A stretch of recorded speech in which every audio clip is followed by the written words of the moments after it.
Hi guys, welcome to today's video. I'm going to be swatching the Warrior palette from Juvia's place. This is the Warrior 1. I also have the Warrior 2 and the Warrior 3, which I will be swatching in separate videos.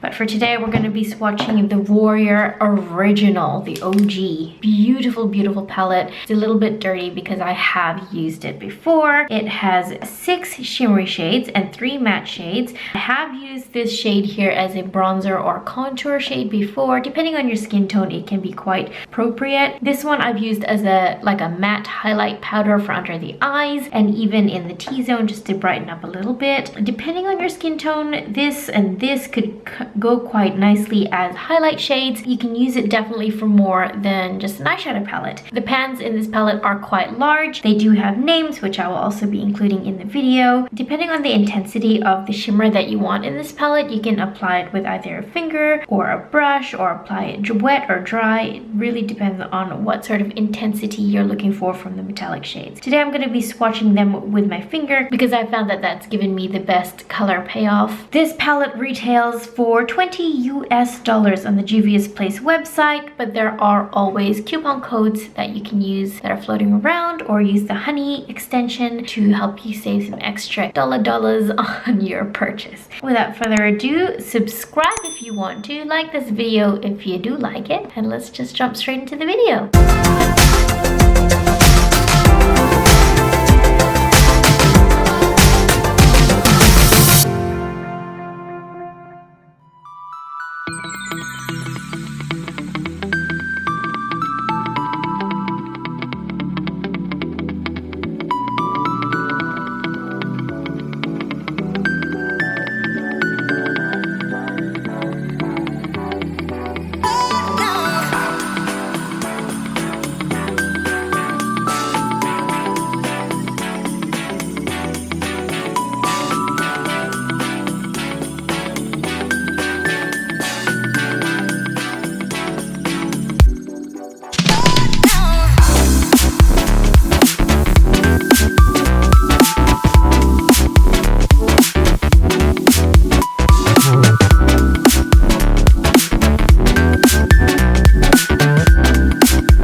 swatches in the Warrior 1 palette from Juvia's Place. As you can see, the metallics swatched very, very vibrantly and beautifully, but they are also quite soft, so I would definitely recommend to apply the shimmers wet or on a really sticky base, just so that they actually adhere to the skin, because I actually don't have anything on my skin right now, just a bit of moisturizer, but even then, as you guys can see, the metallics are kind of flaking off, so it does need a bit of a base to adhere to so that they apply even nicer to the skin. The matte shades themselves need a bit of building up, but that's okay. That's generally the way it is with matte shades anyway.